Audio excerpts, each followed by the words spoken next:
জুলাই অভ্যুত্থানের ক্যাপ্টেন হাসনাত আব্দুল্লাহ সেই জার্সি পরেই একটু সামনে এইখানে সংসদ সদস্য অর্থাৎ এইখানে দেখছেন যে তিনি সংসদে প্রবেশ করেছেন এবং আজ তিনি শপথ গ্রহণ করেছেন এবং সাথে রয়েছেন নাহিদ। আমরা আপনাদের দেখানোর চেষ্টা করছি। হাসনাত ভাই জার্সি পরেই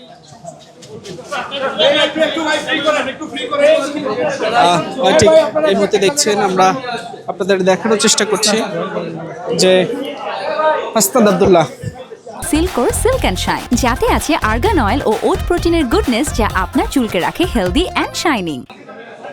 অর্থাৎ জুলাই অভ্যুত্থানের সময় যেই এক জার্সি পরেই যিনি বলেছিলেন, অর্থাৎ শেখ হাসিনাকে বিদায় করেই তিনি এই জার্সি পরিবর্তন করবেন। অর্থাৎ দেখছেন আজ সেই জার্সি পরেই তিনি এই যে সংসদ ভবনের এসেছেন এবং তিনি শপথ গ্রহণ করেছেন এমপি হিসেবে। ঠিক আছে সবাই এখানে 10 মিনিট সবাইকে একটু বলেন।